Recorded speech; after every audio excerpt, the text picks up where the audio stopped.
All right, just a few minutes here, everybody. Let me know if you're signed in here. These are live streams. I know that they get turned into videos and put on the channel a little bit later, but they are live streams here. We do everything live, so making sure everything works here. We only have a few lights on the mic. Should be good to go. Hope you all are here. I don't see it on the page myself, but let's make sure.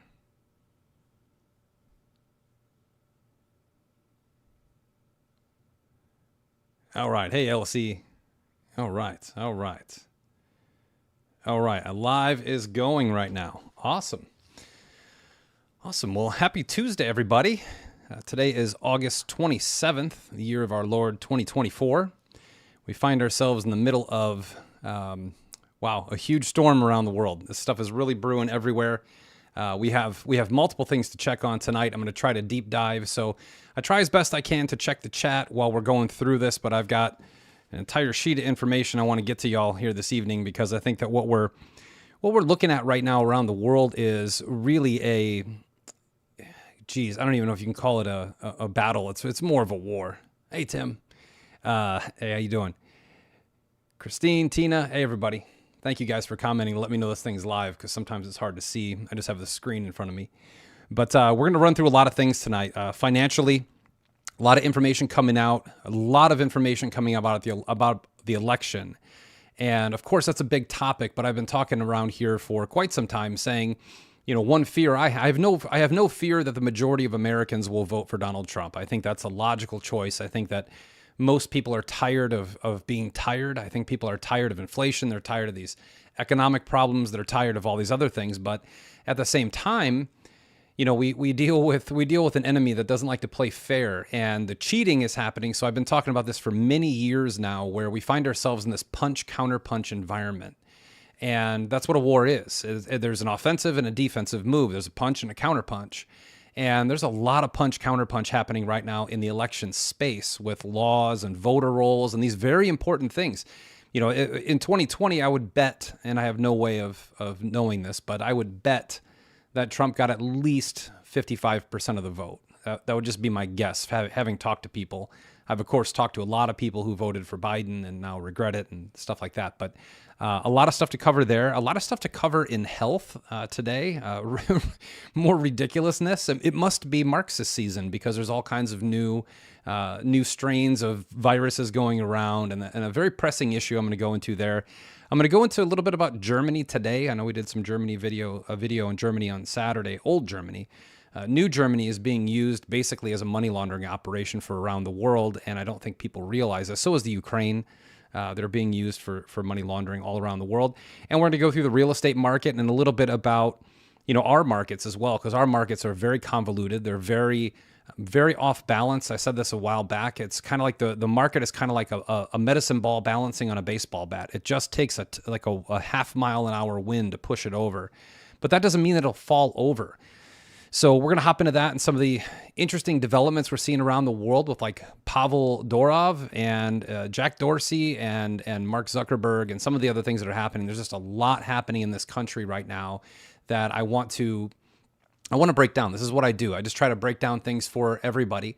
This is the way my brain works. I take in information all day long. I just keep taking it in. And usually at the end of the night, I try to let as much information develop as possible. But by the end of the night, I always try to organize things and go, well, this is important. That's important. That's important. Was funny, or, all kinds of funny stuff happening. By the way, all kinds of revival happening around the world. Ohio State. Kids are getting baptized at school. I mean, just amazing things are happening. But of course, the enemy doesn't want you to see that. They want you to be trapped in the darkness and never really view the beauty of the world, because the world is incredibly beautiful. People are beautiful inside in their hearts. They may not act that way openly and outwardly in interactions with you, but they certainly are. People all want to be good. I believe all people want to be good. Some people will change their morals for money or for, pride, or lots of other things that do that. VIX. Yeah, I have a lot of people asking about the VIX. I'll definitely go through the VIX here tonight. But let's get started. Let's go ahead and get started. So welcome everybody to the Rice Report. A quick summary of what we're going to do. Just went through that.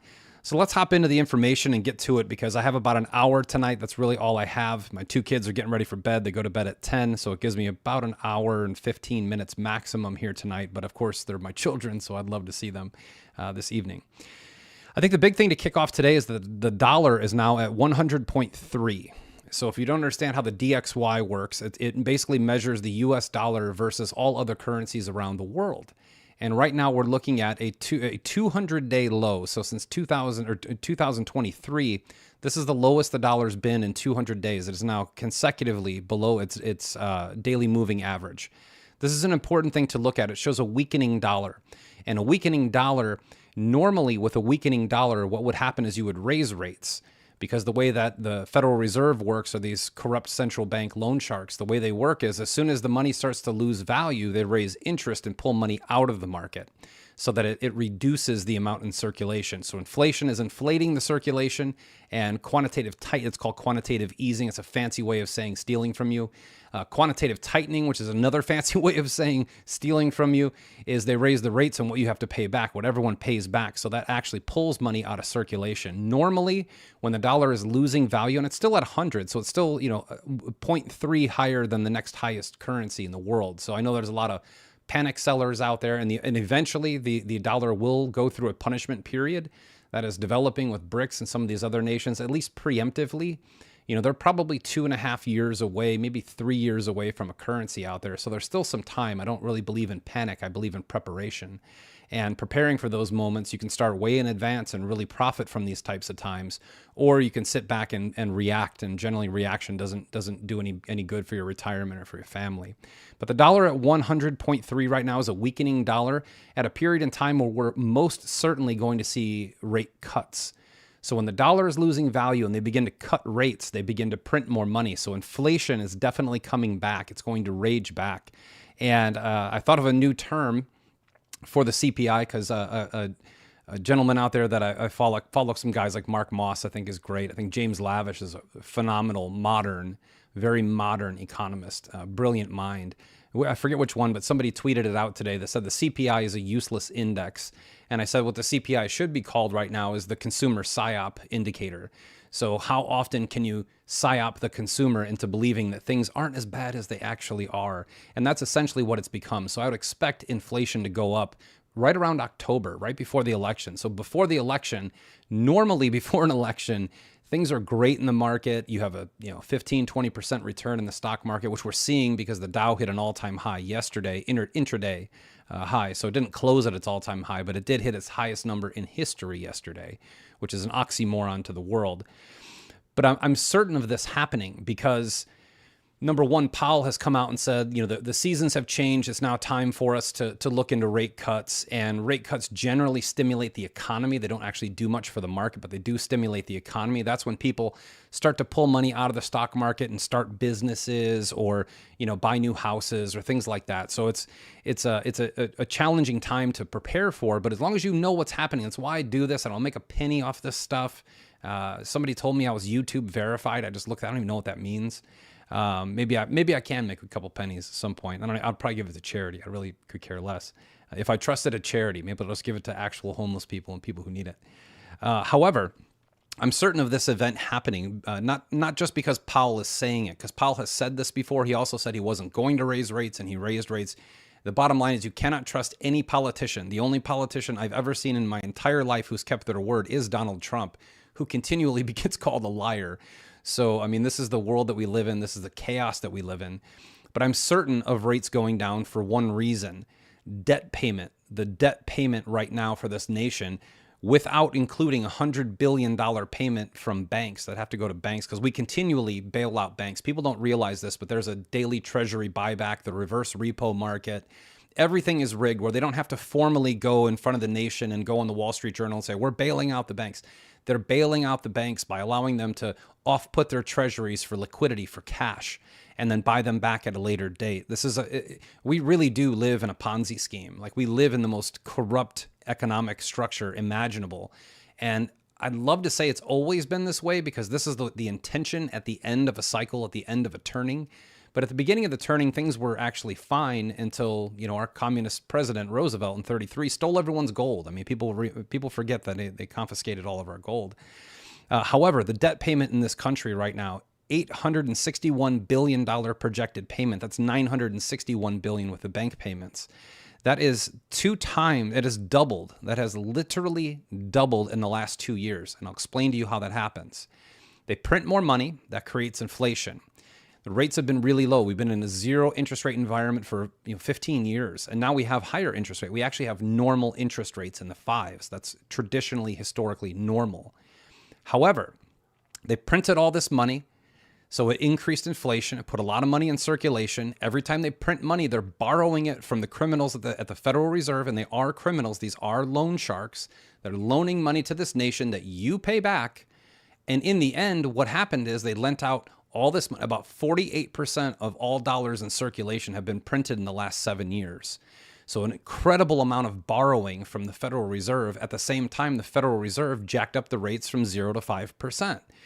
So what that does, just like if you sold your house in 2023 and you bought another one in 2024, you might have bought the same house for the same value. You'd have gotten less house and you'd have a higher mortgage because the mortgage rates are higher.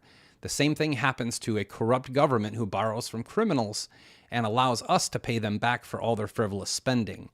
So not only have they printed more money, which is borrowed from the Fed, they've also raised interest rates. So the interest rate payment right now is almost $1 trillion. That's $1 trillion. It's 1/4 of all tax revenues will go to pay back just interest, not lowering the principal.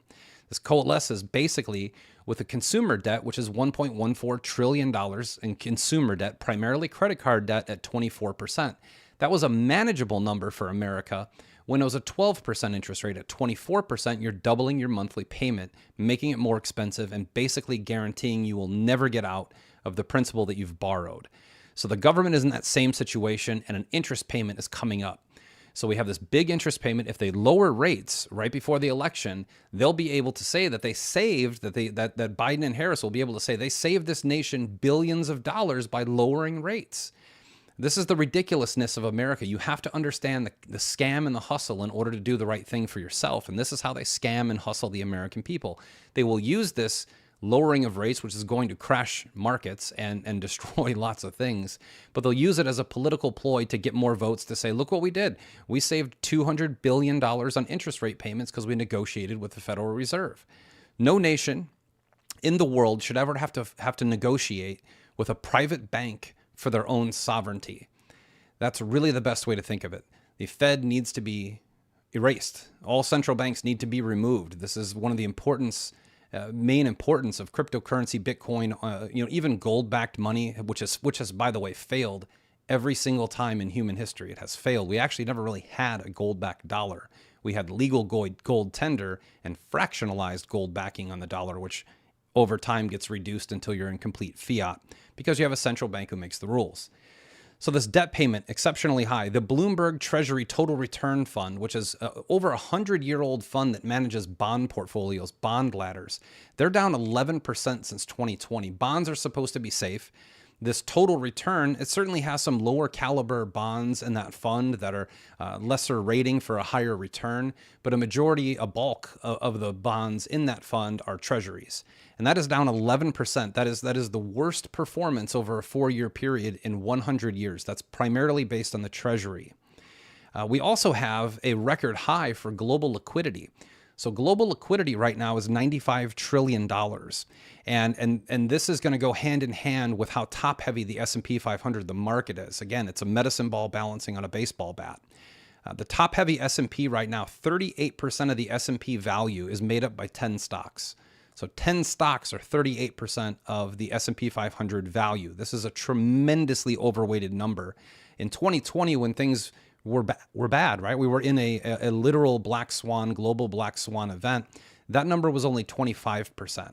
So the top 10 stocks have made a fortune. This is how money is transferred, where people think it's a fair system and rich people are just smarter than you are. They're not. They know what's coming. They put their money in these companies and it all kind of washes hand in hand forever. Now, the Dallas Federal Reserve came out today with a barn burner of a statement. And this is very unusual for a regional Federal Reserve to go against the Federal Reserve itself. Normally, it's nothing more than a big crony system. But I think even people who work at these local feds, there's the Dallas Fed, the Philadelphia, St. Louis, New York, there's all kinds of regional feds. Most of them are owned by JP Morgan at the end of the day. That's the reality. But the Dallas Fed, the head of the correspondent for the Dallas Fed came out and said, I know that the media and the Federal Reserve keeps telling us that interest rates and inflation are under control and everything is fine. But in our construction and design division, which is I'm in Texas, there is a ton of building that's happening here. You can't, where I live anyway, you can't look at any horizon around here without seeing a crane. You can't drive down a street without seeing construction. There's apartment complexes, homes, professional buildings, warehouses. They just built huge warehouses right behind us. There is just construction everywhere in Texas because we've had an influx of 700,000 people from various blue states escaping communism to come to sovereignty. And even here, it's not, we're definitely more free than the blue states. I came from one. And there's still problems here for sure, but we're working on it, and that's the good thing. But the correspondent for the Federal Reserve in Dallas today came out and said, basically, you can tell us all day long that inflation is dropping, but that's certainly not what we see. They quoted something that I can verify because I wanted to get a new front door for my house. I've never bought a front door for my house ever before. We had a guy come to our house. He gave us a great presentation, a nice man. I know he has my podcast link, so if you're on here, I forgot your name, but you were very nice, very good salesman. But he came here and I said, wow, that's a heck of a door in that book right there. I think I'd like to put that one on my house. And he told me it was $10,900 for a door, for some metal and wood. Now, the Dallas Federal Reserve came out and verified this. They said, listen, in 2020, a new door for a new home would cost $3,000. Now it's an average of $10,000 for a new door. There's less competition. Pay attention to that. There are fewer local companies, and there is a very long wait time for transformers and generators. This is for the construction and design division. Now, when you hear less competition, that is the end game for communists. If you want to know how the economy is used against you, free people, to embed a communist structure for this nation, it is done by killing the small guy. It is done by eliminating the middleman, the small business, the meat and potato mom and pop shops that literally have made America from day one. They are getting squeezed out of the competition because of inflation and higher rates. They cannot borrow money for working capital. But what they are doing right now is they're going out of business and retiring early and selling off these companies to major conglomerates. I talked to somebody who owned a Harley Davidson franchise, and they said, "Wow," or maybe it was John Deere, one of the two woke companies that Robbie Starbuck has been exposing. And by the way, Robbie Starbuck is doing a great job doing this. But I talked to one of them that owned a franchise, and I said, "Well, you're trying to retire. Why don't you sell? I've got a friend in Tennessee that does this kind of stuff. I can introduce you." And he asked me questions. He said, "No, I'm not looking for that. I want to sell this business for as much as I can to the biggest company I can." And it's not a new thing or a bad thing. However, when everyone sells their companies to the largest companies in the world, you end up with 15 BlackRocks and you have no freedom. So even the Dallas Federal Reserve came out today and said, we are seeing far less competition and far fewer local companies. Competition creates fairness in a market, period. Local companies create jobs. Small businesses, small to mid-sized businesses in this country create, I don't know the exact number, but it's approximately 68% of all jobs in this country come from non-major conglomerates. That number used to be 88% a few years ago. So you're watching these large monopolies, which antitrust laws are the only laws in this country from a business perspective that need to be focused on. I know they want to clamp down on crypto, they want to clamp down on this and create more restrictions and more regulations, but they do that at the behest of the monopolies.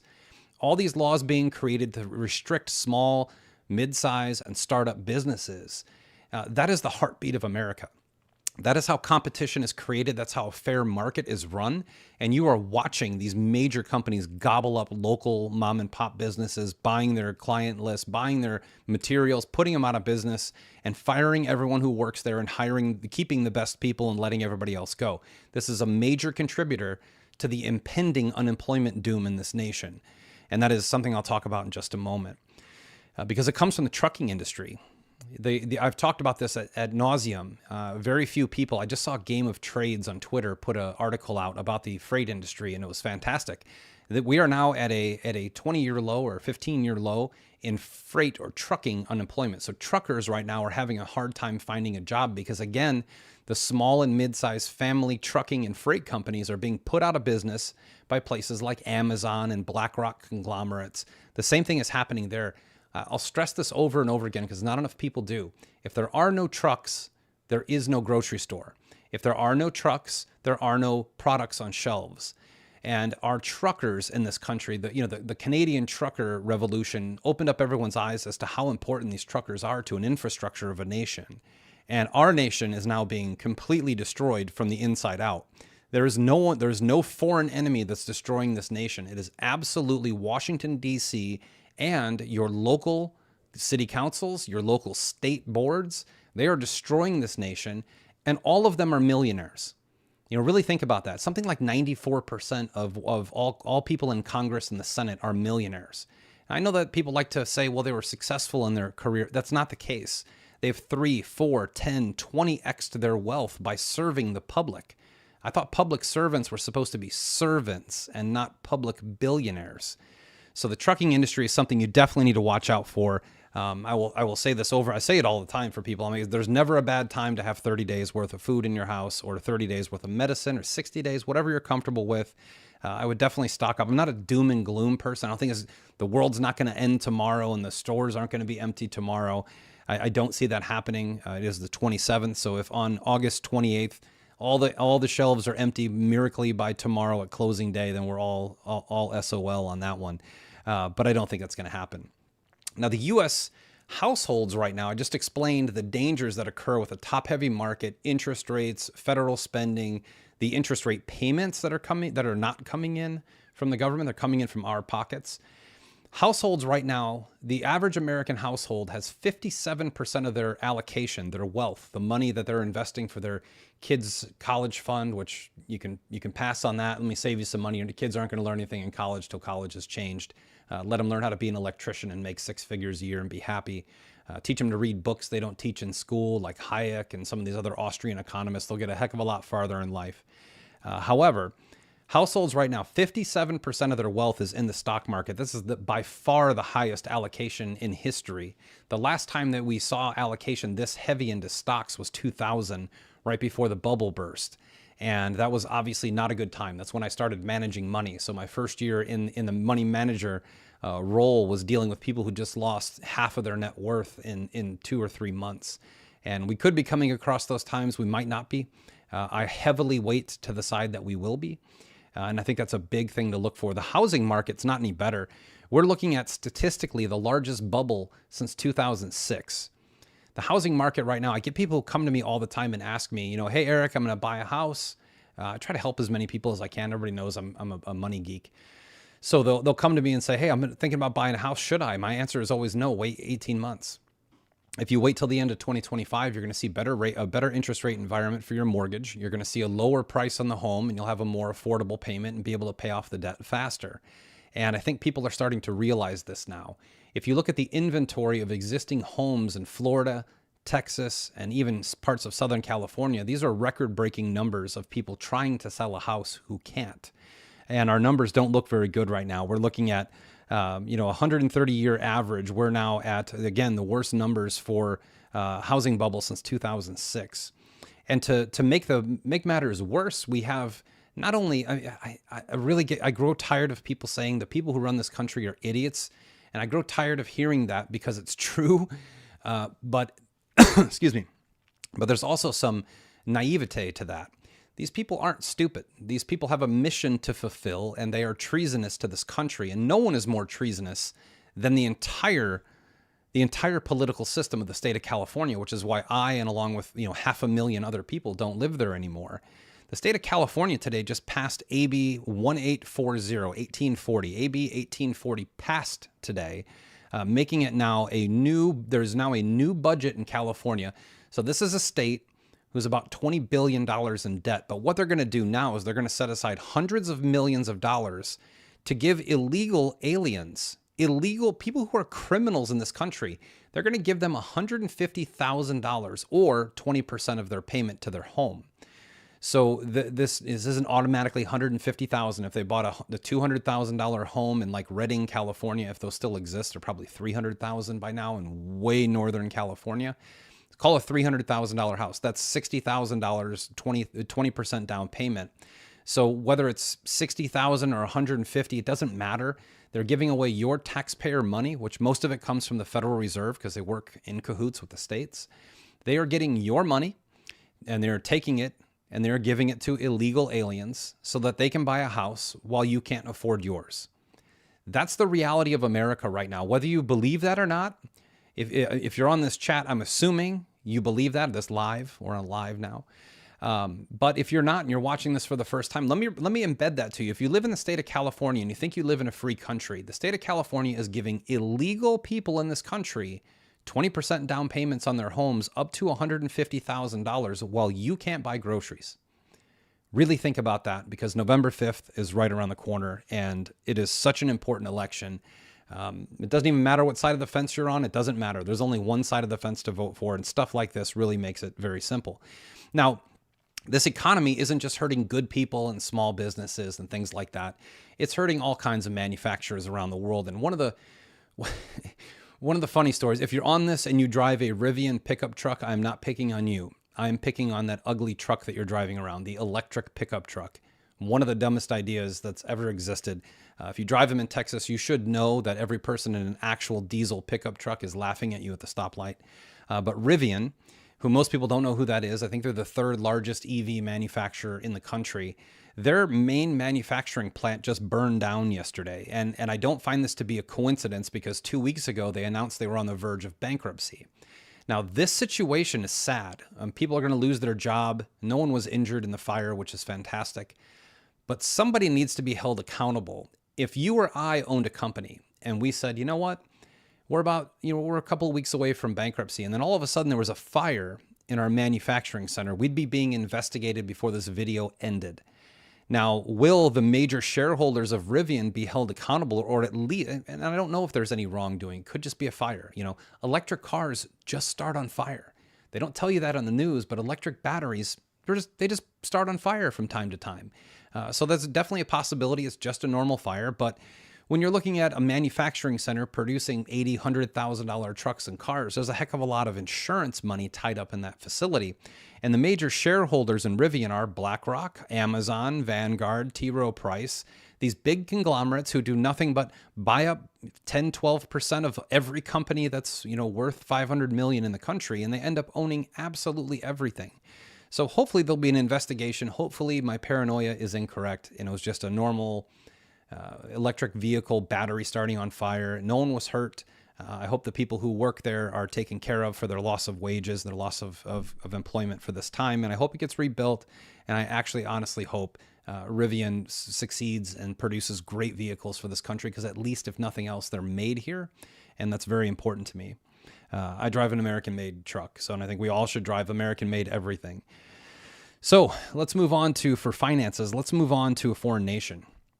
There's a report that came out, and I'll give credit to Multipolar Market on Telegram, where I found this. 43% of all welfare in the nation of Germany is being paid out to illegal aliens. This is not just happening here. This is happening in every country in the world. The borders of Europe, who have been open for a decade. So what we're experiencing in America, and I'm not trying to downplay it because it's horrific, but what we're experiencing in America, England, Spain, Portugal, Germany, France, they've all had these open border policies for 10 years. If you go to Berlin, Miss Berlin or Miss Germany this past year was black. That doesn't jive in my head. I don't understand how that happens, but at least she was a woman. That's a good thing. Most Miss of a nation right now are actually former Misters. So at least I guess that's a win. But you're watching this radical change of, the native people of lands are being swarmed out. And I've covered what's happening in the UK quite a bit.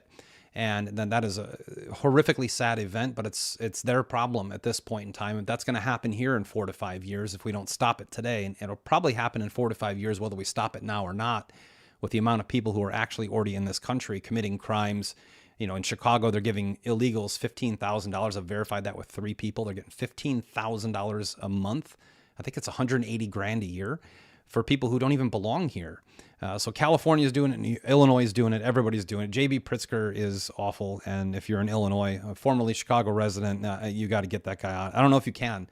It's such a deeply embedded, corrupt system, and most of the Democratic votes come from Chicago because the rest of the state of Illinois is pretty much red. But hopefully that works out. Now, the Ukraine, here's another interesting story. Excuse me. So the Ukraine itself is a very interesting story because they came out, I don't purposely or not. I mean, some people say, oh, they forced them to say that. It's not really what I'm trying to do on this show, trying to reach normal people here. Nonetheless, about 6 months ago, the Ukrainian head of commerce came out and stated that there was a 10.8% increase in millionaires in Ukraine. I thought Ukraine was being devastated by a war and they just constantly need money. Well, maybe we know why they need money now. Because a new report came out, this is also from Multipolar Market, which I've actually seen in 2 different places. Ukraine junk bonds. So these are bonds for gas companies, electric companies, big corporations that put out, a junk bond is basically a high risk bond. U.S. Treasury would be considered a very stable bond. You're going to put $100,000 in, get paid interest back, and you're going to get your $100,000 plus interest. A junk bond is different. It's risky. So normally you're going to put $100,000 in, you're going to get 15%, and you'll be lucky if you ever see that $100,000 again beyond some interest payments before the bonds collapse. That's how a junk bond generally works. But not Ukrainian junk bonds. No, no, no. Ukrainian junk bonds right now are the best investment in the world. Most people from the West and from England, the Europeans, what they're doing is they're buying these junk bonds from basically utility companies that when Ukraine gets new funding, specifically from the EU, we can't trace it back to American dollars yet, but I have absolutely no hesitation in saying that we're supporting this too. What's happening is they're using this funding coming in from the G7, the G20, America, all these other nations, and they're giving it to these electrical companies and utility companies, and then they're paying off the bonds with money from other countries. So American investors, Western investors, European investors, they're making 57, 73, 65%. And I don't think people understand how this works. So if I'm a struggling electric company or gas company and I'm devastated by war, what I'm going to do is I'm going to issue junk bonds and say, listen, guys, we're not in that good a shape, but I need your money. A bond is a loan. So you're going to give me $100,000. I'm going to use that $100,000 to operate my business. I'm going to pay you a percentage of my loan back to you. And then at a certain date, I'm going to pay off your entire principal. That's how a bond works. But I'm struggling. I'm in a war-torn country. My bonds don't have a whole lot of credit. They don't have a whole lot of sticking power. So what I'm going to do is instead of 4%, I'm going to give you 12%. And then I'm going to try to pay it off as fast as possible because I don't want to pay you 12% for 25 years. That's how it works. How it's working in the Ukraine right now is, and this is an accusation, this is my opinion, so I don't want to be sued for this from these investors. But this is how it works, in my opinion, is that there's a coordinated effort between Washington, D.C., big conglomerates, major traders, major investors, and they'll know when the next funding trigger is set because none of that stuff is private. I've been to DC, I've been to New York, I've been to all these places, I've been in a lot of rooms. Most things are orchestrated well ahead of time with big dollars. They are orchestrated years in advance. So what'll happen is, let's just give you a scenario as to what's happening with Ukrainian junk bonds. This gas company is going to say, we need $15 million or $1 billion. We need $1 billion to stay in business. Because if we go out of business, then these poor Ukrainians won't have any gas and we can't buy it from Russia anymore because we're fighting with Russia. So they're going to say, we need $1 billion loan. I'm going to call it a junk bond. And when they issue that out, American and European investors, they're buying that bond. And that bond is highly risky. That bond definitely doesn't fit their investment mandate or their portfolio style. But what they do know ahead of time is they do know Nancy Pelosi and her friends are going to negotiate with Chuck Schumer, and they're going to make up a whole new funding mechanism and be able to send $3 billion over to Ukraine. So when that happens, they're going to get 10, 12% interest paid every month while they're waiting. And as soon as that money comes into the Ukrainian government, they're giving it to the gas company or the utility company, and the utility company is paying off their bonds at a massive premium plus interest, canceling the bond and issuing new junk bonds awaiting the next influx, which they're now requesting. Zelensky is talking peace for the first time in a while. While he's talking out of one side of his mouth, he's using drone attacks in Moscow and bombing inside of Russia. So big lies happening in that area. But one of the most fascinating things is as soon as this information was broke, they now request another $50 billion from G7 companies. So this is how the wealthy stay wealthy. This is how the elite maintain the elite. They don't care if you don't have gas in your home. They don't care if you lose your job. They need their next $100 million payout, and it's coming from Ukraine, and it's always come from Ukraine, and Ukraine funding needs to stop. Now, let's get into some of the interesting stuff that's happening in politics. Politics right now is just fascinating. It's boring and it's fascinating at the same time. I'm trying to stay away from politics as much as possible. I think our pathway is pretty well mapped out. And to be quite frank with you, American politics are the new global bread and circus. Most of what you're seeing there is completely scripted, already known, and it's just a gigantic narrative changing mechanism. The media is part of politics. They are the narrators. They are the ones who tell the story. And we are watching stories that drop our jaws and stories that make us laugh. So one of the ones that should have dropped your jaw yesterday, was Mark Zuckerberg formally admitting that he rigged the 2024 or 2020 election by withholding Hunter Biden's laptop. He expressed that he was under major pressure from the U.S. government to censor all over his platform. He's part of the U.S. government. He is protected by the U.S. government, and he donates a massive amount of money to the lobbyists. Is this somebody who's capitulating? Is this somebody who's had a transformation of soul? Are we watching a Saul of Tarsus go from the Christian slayer to Paul, who wrote the New Testament? Or are we simply watching a criminal trying to save his neck? Or are we watching someone who has always been behind the scenes waiting to release this information at the right time? I have no idea, but those are pretty good ways to think critically about the situation. He has now said he will not do Zuckerbucks again and fund the election. He should have been in jail the first time he did that. He's not in jail. Although I will say that Facebook is one of the only social media companies out there that even has any open source apps, which is kind of a silver lining in the middle of very difficult times. Jack Dorsey, who most people hate, I have been saying this for about a year and a half. Watch what people do, don't watch what they say. We are living in a scripted environment. I believe that the 2020 election was a gigantic honeypot, and we're watching it all play out from here through this election and maybe through 2025. But Jack Dorsey, who was the head of Twitter, he was the CEO of Twitter, in name only for quite some time, to be frank. I mean, he's been working on Bitcoin projects and decentralized mining pools and social media stuff and decentralizing everything he can. I watch what people do, and anybody who's building decentralized, uncontrollable, uncensorable platforms is somebody who's doing the right thing, if they're doing it right. I don't know Jack Dorsey, but I've always said watch him. I think he's someone who's in disguise, who knows where a lot of bodies are buried. And Twitter was certainly complacent in the 2020 election rigging, and there's certainly something to it. But I always say gray hats, right? And people right in the middle, the double agents, are the ones that win information wars, and we are certainly in an information war. But he came out a couple of weeks ago talking about how he knew thoroughly and explained how we live in a matrix that is completely manipulated by the narrative. He came out again today, and I was lucky. Last night I said, I bet he's going to be the next one of these social media guys to spill the beans. I think in the next couple of days, he's probably going to do an interview with someone and talk about the ways he was pressured by the U.S. government. And we'll call it the U.S. government. It's not. This is the CIA the entire way through. The NSA and the CIA, they actually control this stuff. And they're the ones who put pressure on people because they're the ones who can actually bury them. So I would assume that he's the next one to come out and say that he was pressured by these people. And put yourself in their position. If you were pressured by the CIA, you'd probably do what they told you to do either way. And I have no sympathy or empathy in my heart, but I try to look at things from a different perspective, and I try not to get emotionally involved with people I don't know. I mean, that's another simple way to look through life. But that's certainly interesting. And this kind of ties in with Pavel Durov from Telegram, who I love Telegram. I think it's a great platform. I think it's completely full of crazy people, which I love all these crazy people the best because we're the truth tellers. So most of the normal people in the world don't even know what Telegram is because a lot of the content on there is contrary to what they are told and what they believe and what makes them comfortable.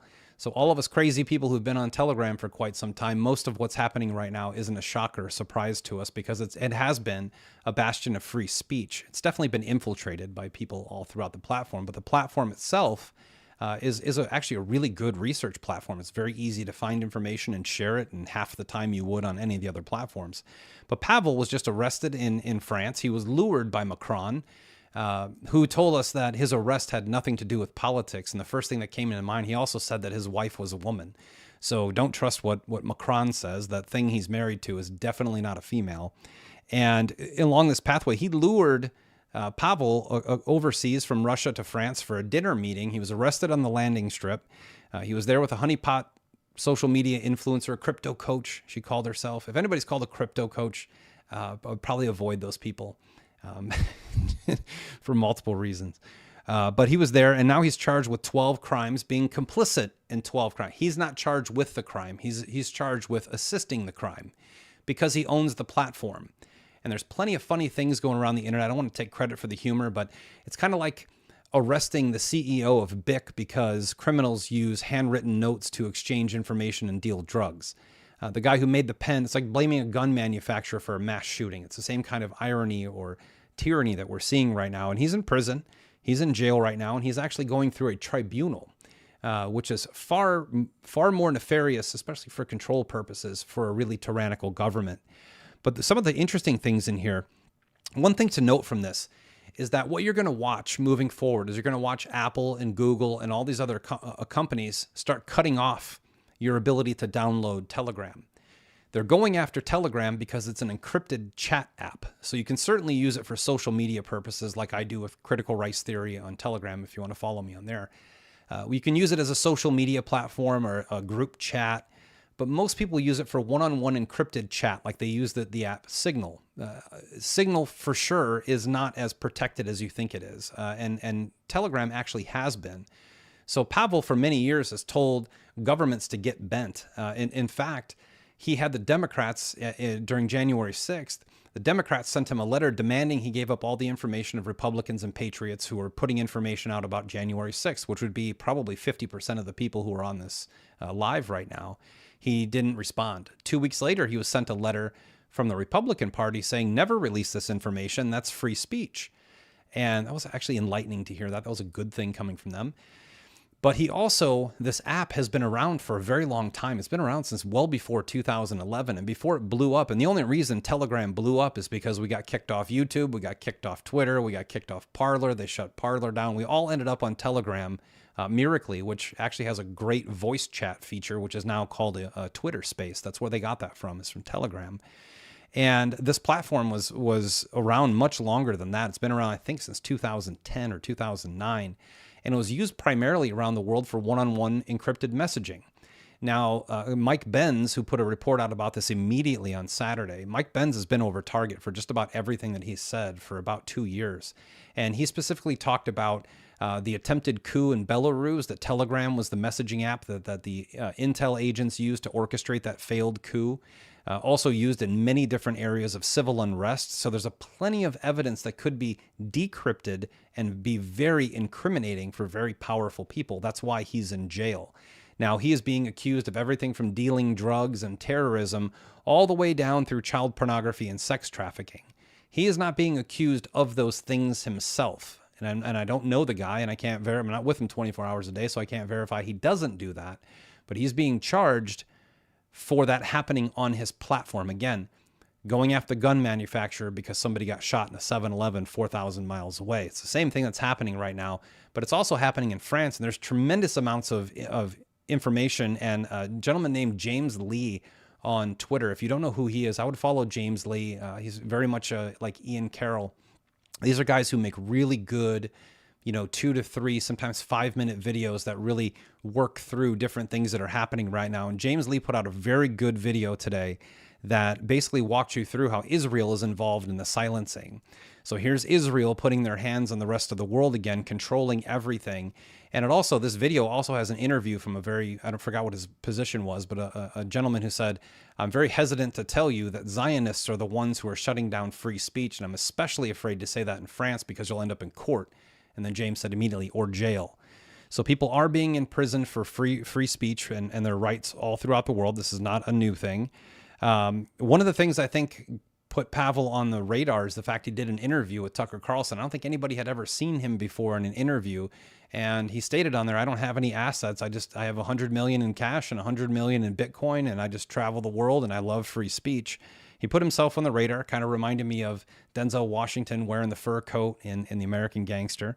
And now he is there. So again, not political. Macron says this. By the way, when he was arrested, Telegram shot up to the #2 most downloaded app in the world. So if you want like the silver lining or are people fighting back, the answer is absolutely 100% yes, because when they try to shut down free speech, everybody runs to the place that provided it. Maybe too late. And there are certainly other options out there. Brighteon has a decentralized social media. Nostr is a decentralized social media. I've opened up accounts in these too. They're very clunky. They're not user friendly. They're run by keys and not a password because they're decentralized. You're essentially running a node on them. They're for the technologically advanced, more of your nerd operators out there, and not a lot of activity. So a lot of people are saying, I'm going to Nostr, I'm going here. And it's a good idea, but these platforms need a tremendous amount of development. And I think that what we're watching is a global awakening to the fact that we eventually need to have decentralized social media platforms so that we can't be censored anymore and the truth can actually be given out every day all across the world. These are important things to pay attention to. Now, RFK, very interesting stuff happening with RFK. You know, he was just sued by the Democrat Party. He was a lifelong Democrat. He's a Kennedy. He's a Kennedy. He is synonymous with the Democratic Party in America. He just endorsed Trump. And before that happened, a Kennedy was not allowed to run as a Democrat. Then he was not given Secret Service protection 3 different times. Then he was given Secret Service protection and it was taken away from him when he started speaking about Trump positively. And then in the middle of that, he was sued. He was sued by every state that was trying to remove him from the ballot.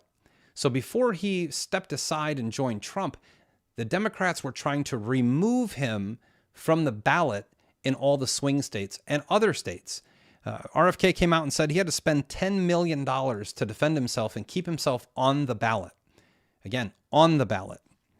Now, after he's come out and basically said, our food is killing us, which is true, that we have seed oils that are creating everything from sunburns to degenerative disease to hormone problem, all true. I really think the big kicker for him today was saying that if, as part of Trump's administration, he wants to ban chemtrails. Now, anyone who knows me for any period of time knows that I look at the sky all day as soon as I step outside, and there are chemtrails everywhere, and it's humorous to me that people still go, oh, that's just a contrail. You know, it's just from an airplane. Well, then why is it still up, up top here for the next 4.5 to 5 hours until it spreads out and falls in our water and food? Or they'll say the best thing about chemtrails, the best denial of truth about chemtrails has always been the Mockingbird media campaign 3 years ago to tell you that they had found a new type of cloud called a cone cloud.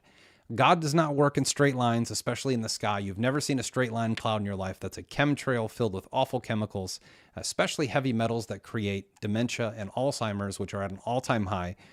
So RFK came out and said, I'm going to help end chemtrails. And now all of a sudden, the Democrats are suing to keep him on the ballot. So the same people who tried to remove him from the ballot and ran him up a $10 million legal fee are now running up his legal fees again, forcing him to stay on the ballot in Michigan and Wisconsin. You can't make this stuff up. I mean, you really can't. So he actually teamed up. Trump just announced that he and Tulsi Gabbard will be part of his transition team. I'm not a political expert, so I don't know what they do on a transition team. I have my own assumptions, and I think that I'd probably be accurate in some of them, but I'm not an expert. But they're on the transition team.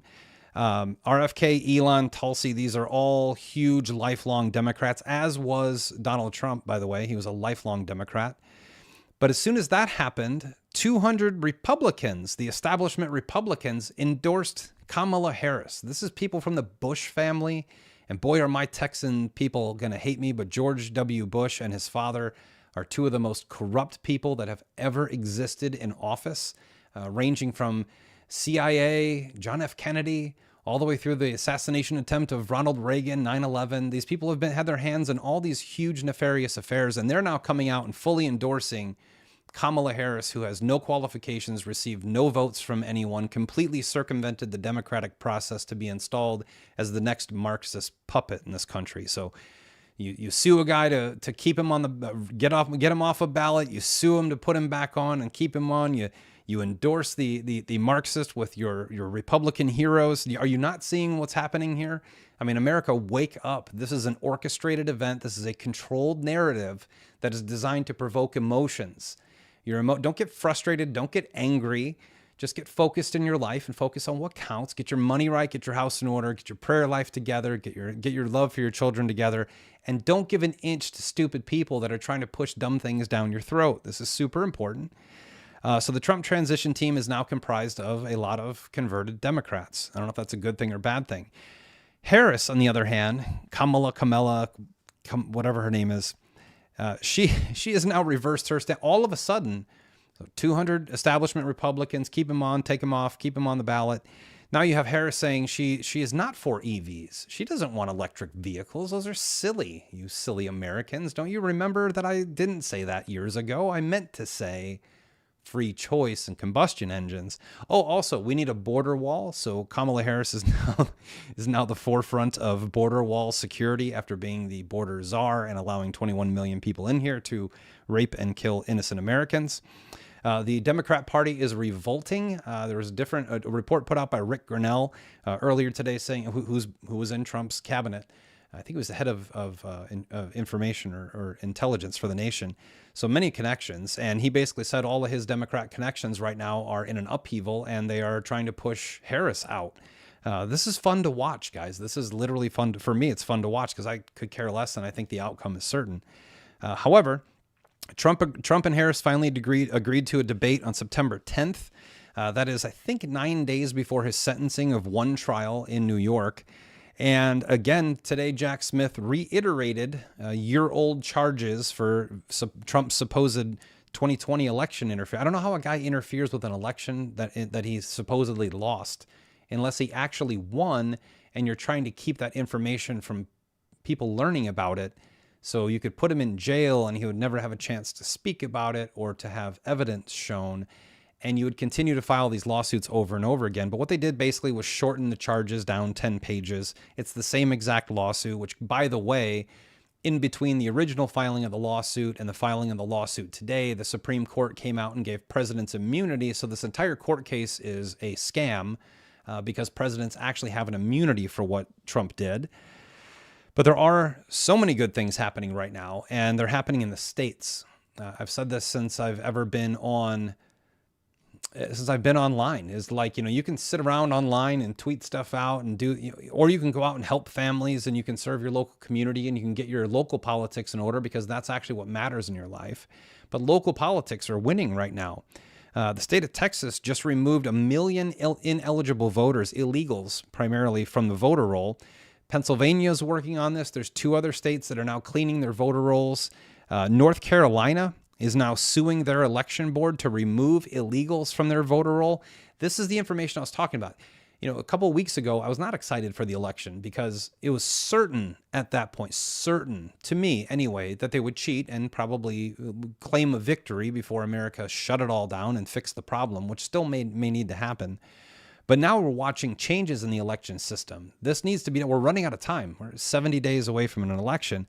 But North Carolina is suing their election board to remove illegals. Texas has removed 1 million. Louisiana really is doing some good stuff out there.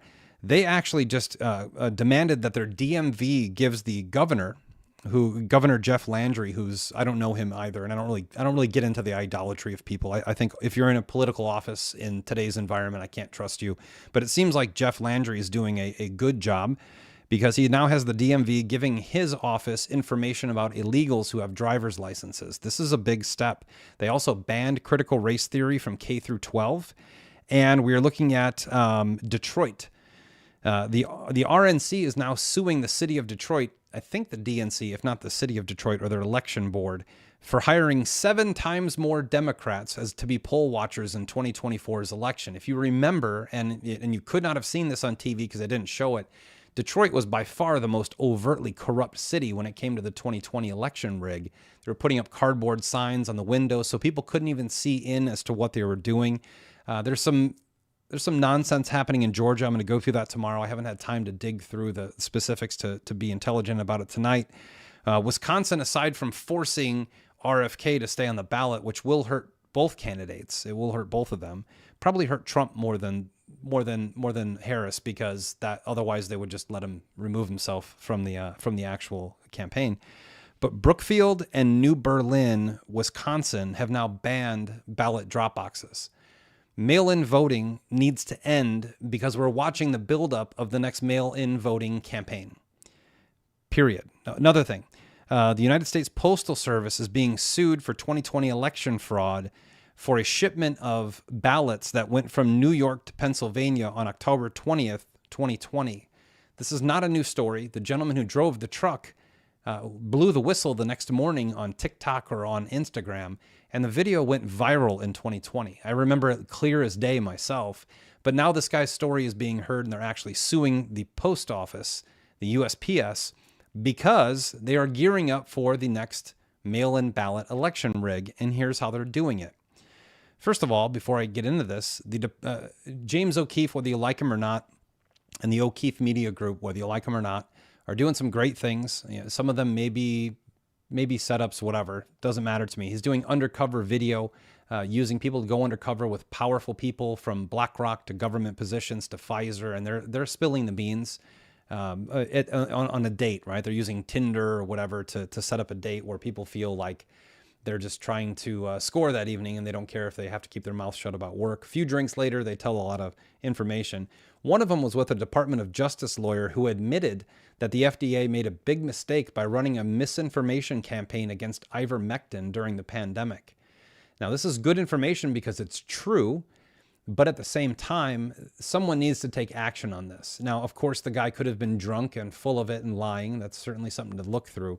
But we certainly need to do more digging on this as a society, as a government, as a policing entity to be able to maintain some form of integrity in this nation, because there were probably millions of people who died who would have been saved had they had access to ivermectin, or would have tried ivermectin, maybe, and still died if it wasn't demonized on every TV station. They didn't want you to get treatments. I know this firsthand. I know firsthand that the FDA was not looking for treatments. They were only looking for vaccines, and they already had them ready to go. The patents were available. They were already produced. I know this firsthand. But at least someone is leaking that information 4 years too late, but never too late for the truth to come out. Because what's happening right now, there's a few things that are shocking to me, and this is not one of them. So in the last 6 days, we have now seen 4 new viral outbreaks. So we know that it's Marxist season in America because there's all kinds of new bioweapons being released against the American people. We all obviously heard about monkeypox. That's been around for a while. One thing that's interesting is they're putting up these monkey statues in places. There's a 90-foot tall bronze statue of a monkey god, a Hindu monkey god in Houston. And that happened right before the monkeypox randomly broke free. And there's another statue of a really weird, look it up online. There's another really weird monkey statue with, looks like it has pox all over it and a penis, which is very strange. But we're watching these, maybe they're symbols of what's to come. But now we have Triple E, a new mosquito-borne Triple E virus that's out there that's in New Hampshire. 30 people in New Hampshire have it. An entire town in Massachusetts has self-quarantine. Think of the brainwashing that's happened in America, where an entire town of people, after going through 2020, losing most of their sovereignty and most of their money, that will self-quarantine because the government tells them that there's another disease. But there is one. It's called Triple E. It's in New Hampshire and Massachusetts, apparently. We've heard West Nile virus is now in 33 states, not 34, not 32, 33 states. So imagine who's behind that. But the West Nile virus, actually, I can tell you that is not a fake disease. I did have an Uber driver in Los Angeles who told me he had West Nile virus, and for 30 minutes completed his conversation, the entire 30 minutes, telling me about every symptom and how bad it was. And it sounded horrible, and I hope you're okay. If I ever see you in life again, I'll pray for you. I hope you're okay. But West Nile is a real thing, comes from mosquitoes. And there's another mosquito-borne virus out there that I don't know how to pronounce. It looks like Oropuchi is how you would pronounce it. That just came out a couple hours ago. So you have monkeypox, Triple E, Oropuchi, and West Nile virus. 3 of those 4 are born of mosquitoes. And if you remember back to 2022, and if you didn't know this, you can easily look it up. In 2022, Bill Gates cut a deal with somebody in the state of Florida to be able to release 90 million mosquitoes who'd have been genetically altered and modified to deliver vaccines to people through mosquitoes. So this is not a coincidence. This is coercion, and it's happening in America again right before election season. I fully believe that there will be another strain or illness that comes out in the next couple of weeks. The intensity of the media will really pick up. And more importantly, they're adding to the fire. I can tell you in Fort Worth, Texas, right down the street from me right now, that there are 4 different neighborhoods that are being sprayed with neurological poison called pesticides to kill mosquitoes because there's one person who had West Nile virus. There's now 9 people who have it, and they've been spraying pesticides, again, neurological destroying agents, into people's homes and ranches and water sources because 9 people got sick. So whether it's going to be vaccine side effects, whether it's going to be neurological poisoning coming from these sprays, or whether it's actual diseases coming from mosquitoes made by Bill Gates, one way or another, we're going to find out what the end game is. And it's just ironic that we're 2 months out from an election while all this is happening. So take that for what it's worth. And aside from this, the funniest news of the day is, is the Democrats are now working with the FEC to have X, or Twitter, I just can't call it X, it's Twitter, to have Twitter shut down Grok, which is their AI platform. Why? Because the pictures that Grok is making are mean and offensive. I mean, the people who run this country, the people that people are scared of, are afraid of mean pictures that are being made by AI on X. That's the reality of the world. You are dealing with the most cowardly people, the most cowardly tyrants the world has ever seen. They are literally trying to ban an AI platform because the AI platform makes mean tweets. I mean, these are the most offensive people that have ever walked the planet. They don't mind if grown men are having gay sex on the street next to 3-year-old kids in San Francisco. That's totally fine. But a mean image made by Grok and sent out through a Twitter account, I mean, that's end of the world stuff. You're going to have to shut it down. You're going to have to shut it down because we don't like when you make fun of us. And we certainly don't like when you tell naked men to get away from small children because that makes you mean. Do you see how this all works now? The mean ones continually tell you you're mean, and they put this mystic guilt upon you that comes from somewhere, and they just continually jam it down your throat. Now, 2 things of concern before we get into Q&A and some of the topics I see on Telegram that we can go through tonight. I'll keep it on for a little bit. Binance. Binance just allowed Israel, to seize all Palestinian assets on their exchange. So if you are from Palestine and you had crypto or Bitcoin on Binance, you no longer have it because Israel wants to freeze it. This is not how the free world works. I hate terrorism as well, more than anybody. I know more about it than most of you on here right now. I've done a lot of work in that space, a lot of information in my head about that, but I also hate tyranny. And I also hate the fact that centralized exchanges make themselves out to be safe havens for you to store your money. So here's a warning. If you have crypto or Bitcoin, totally different things, on an exchange, if it's on Coinbase or Binance or Kraken, get it off there as fast as possible unless you're a trader. If you are somebody who's trading, good luck to you. That's a hard business. And don't use leverage. $110 million was evaporated from the crypto market in 60 minutes today because leverage trades end up wrecking people. That's just how it works. Unless you are a professional, you're going to get wrecked using leverage. You're also going to get wrecked in that space if you keep your crypto or Bitcoin on a centralized exchange. So I'll go back to Telegram and I'll go to Twitter, and then I'll go to a very serious topic at the end, and then we'll go into Q&A. But I'll go back to Telegram and Bitcoin and these exchanges. So Bitcoin, and I'll be happy to have a debate with anyone about decentralization. It's by far the most decentralized platform that exists today. Crypto has some decentralized attributes to it, but nonetheless, let's just call them the same thing for these purposes. So I'm a Bitcoiner, so I'm going to talk about Bitcoin. Bitcoin, being a decentralized product, exists on its own. It doesn't need any governments or politicians or anything. You can use it peer-to-peer. You can use it cross-border. You can do whatever you want. The way that it gets centralized, the way that a government would centralize control of something that's decentralized or uncensorable, like Telegram, the way that they do it is through on and off ramps. So Bitcoin, just like any other structure out there, faces pressure and threat from technological and bureaucratic tyranny. Telegram is expressing this. You're going to see Telegram go through this very quickly. So they can't control Telegram and they can't control Bitcoin. What they can control is the banks where you send money to and from. They can control exchanges who need to use KYC, know your client information, to remove your privacy. These are called on and off ramps. On and off ramps are the best that they can do to centralize crypto or to centralize Bitcoin or to censor Telegram. So the on and off ramps for Telegram are the App Store, Google Play, the places where you can download it and use it. I would anticipate within the next 5 to 7 days that either Apple or Google will announce that they're going to start delisting Telegram, which is now the #2 social media app. They do not care about revenue. They do not care about users. These people all work together. So you're going to watch the same thing happen to Telegram that's been happening to Bitcoin, which is control through centralized on and off ramps. And Binance just showed its, and by the way, Binance, different story, but Binance just showed its hand by being forced by Israel to seize Palestinian assets. I still do not understand bureaucratically how that's legal, and I don't think it actually matters.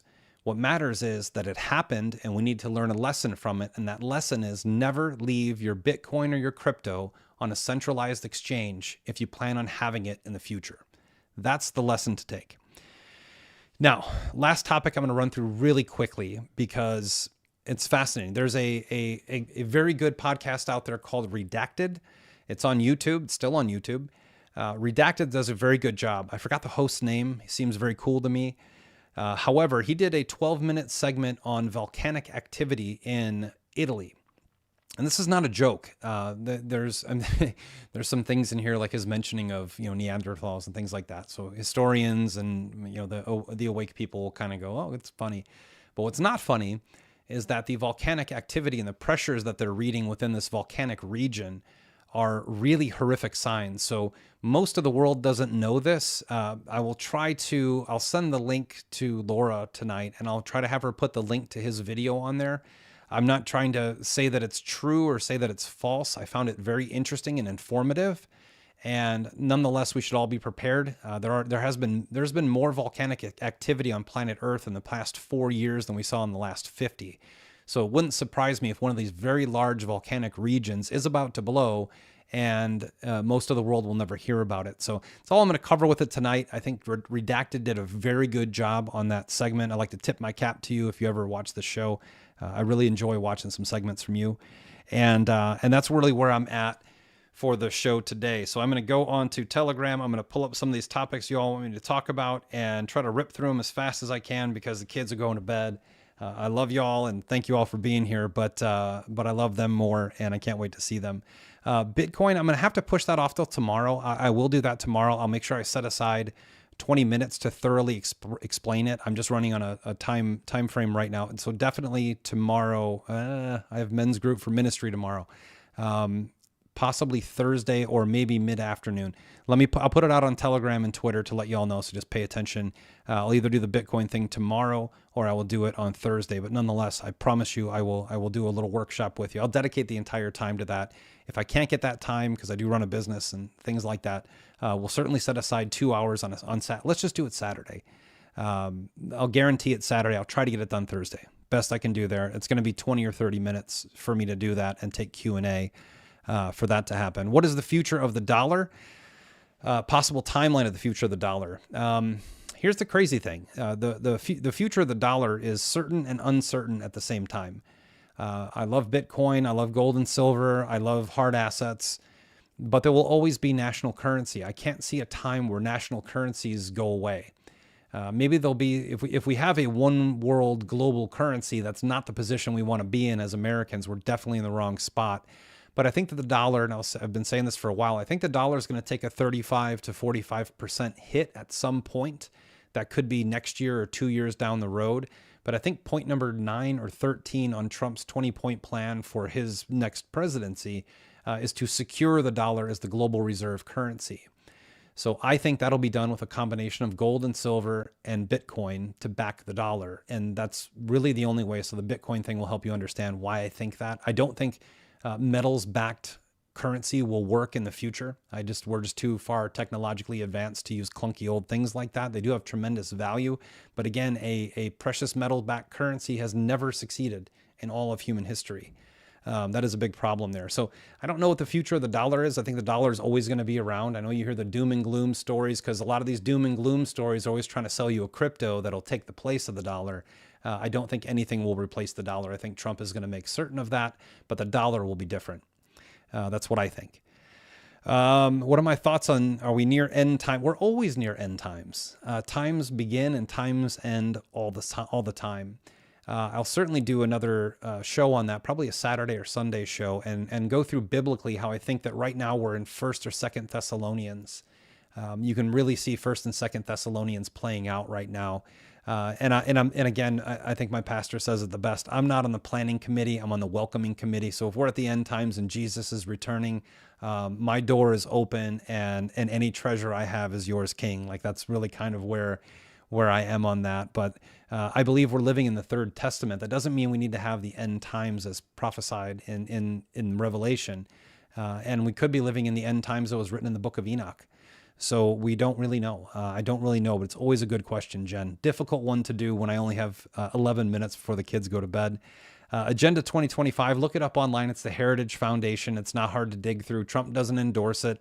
I would say I've read through it once. I'm not an expert on Agenda 2025 or Project 2025. I am studying Project or Agenda 47, Project 47. His actual plan is great.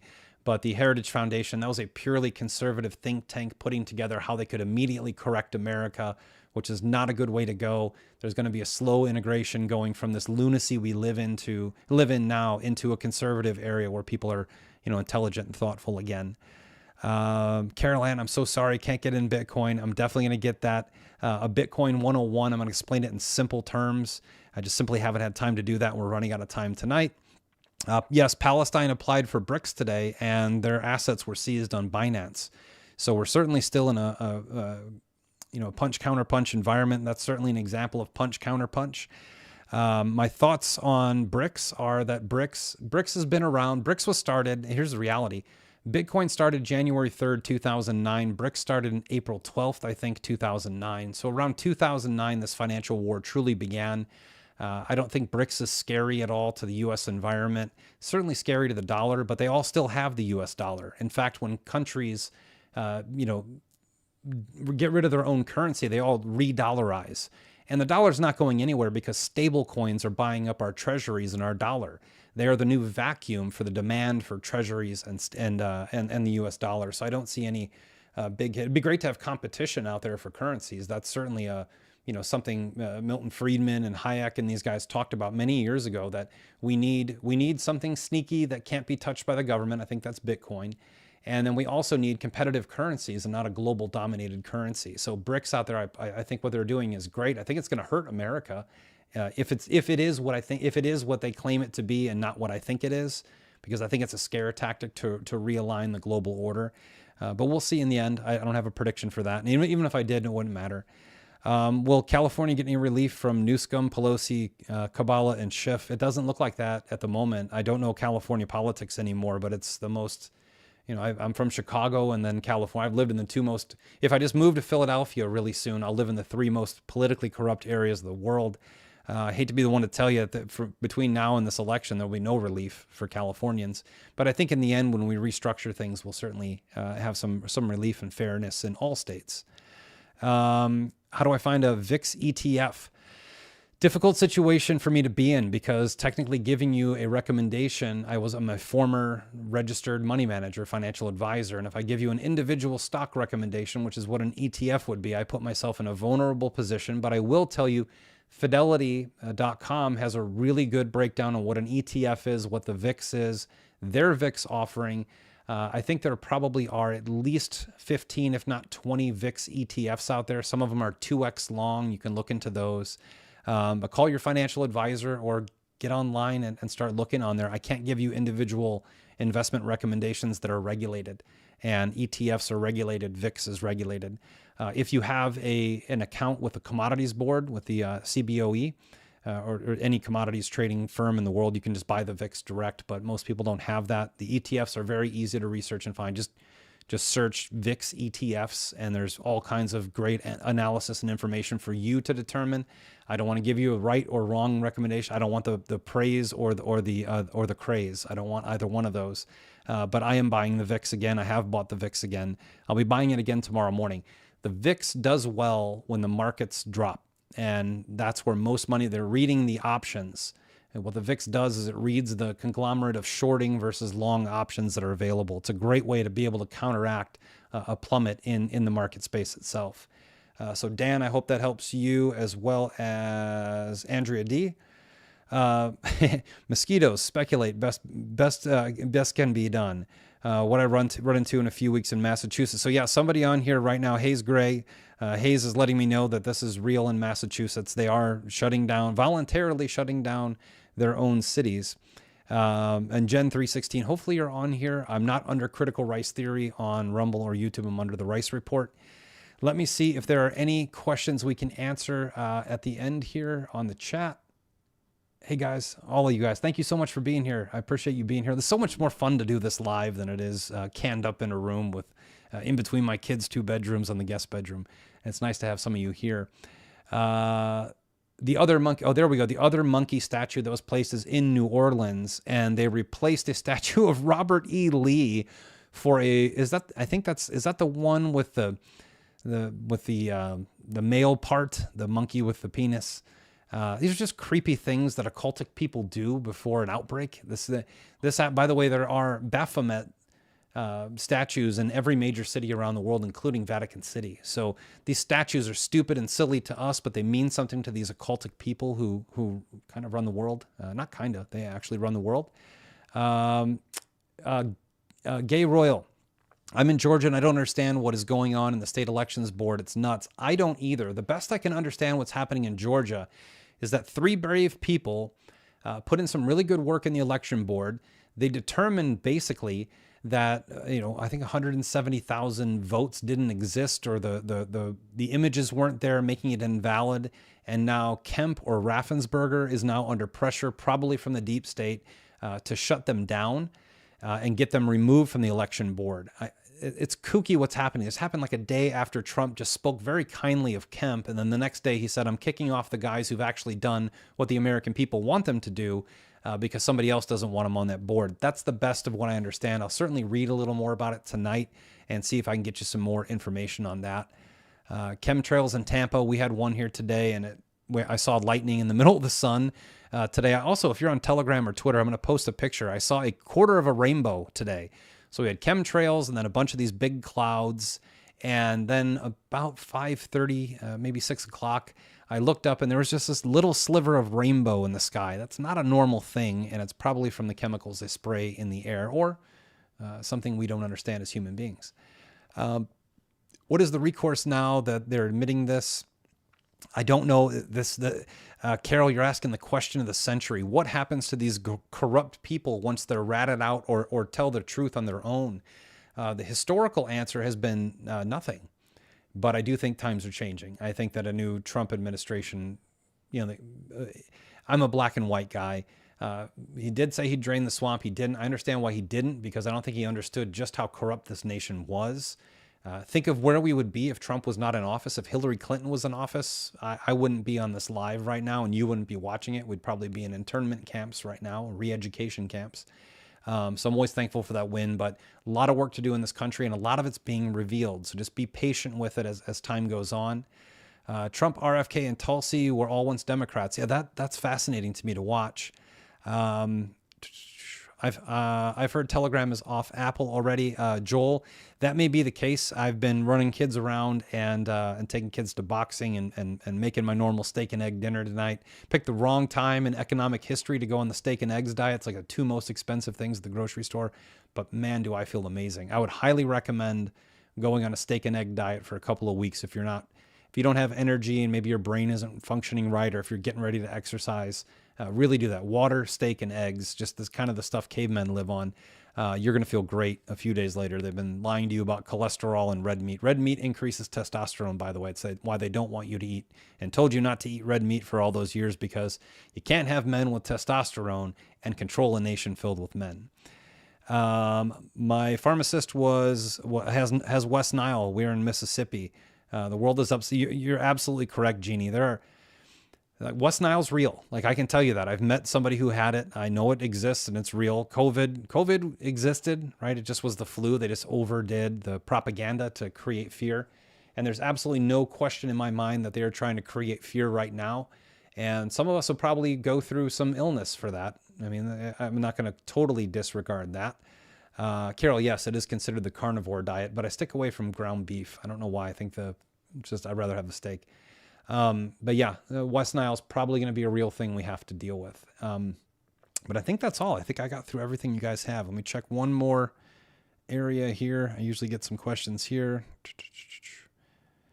Yeah, sorry guys. Name change on the show. When I started doing these podcasts, I was working for a firm and I didn't want to insult our client base by calling it Critical Rice Theory, which I still think is an awesome name. So I haven't changed it on Telegram. And I don't want to be known as CRT, as CRT is being destroyed. So we changed it to the Rice Report. That was more of a financial podcast that when I left the firm, I got to open up the kimono a little bit. Thank you all for watching. I think I've gotten through all of our questions today except for Bitcoin. Again, if I have the time tomorrow's schedule is a little crazy. I have men's ministry at my house for a couple hours. One of the most important times of the week for me. We all need friends. We all need faith. We all need people in life to lean on. And I really try to do that as every week, as focused as I possibly can. So maybe tomorrow, definitely Thursday. If I can't do it Thursday, absolutely on Saturday. And bring your questions. I think I can explain Bitcoin to people in about 10 minutes. And I don't mind going to your crazy conspiracy theories about Bitcoin. They don't bother me at all. We actually need to talk them through so that they either are proven true, which I still can't prove them true, or they're proven wrong and we can move forward. So that's a good place to be. Until next time, guys, just focus on the simple things in life, your faith, your family, the love of your children, the time you have with them. I'm going to hop off right now because I need to go spend some time with my kids before they go to bed. I love you all. God bless you all. Thank you so much for being here. God bless this country. We'll see you again tomorrow sometime, whether it's early afternoon or in the evening. It may just be a half an hour tomorrow, but I certainly will walk through stuff. I'm going to read a little bit on Georgia and Trump's sentencing. I think those are important things to dig through. And any questions you have at all throughout the day on Telegram or Twitter, just hit me up, let me know. A lot of times when you guys share these topics with me, they're things that I either overlooked or didn't know, and I love to learn, so I'll certainly dig into it and call people and see what I can do to get you information to help you out, because that's the whole purpose of spending this time together. So until next time, I'm Eric Rice. This is the Rice Report Live. God bless you all. God bless this nation, and we will see you next time. Have a good one, everybody.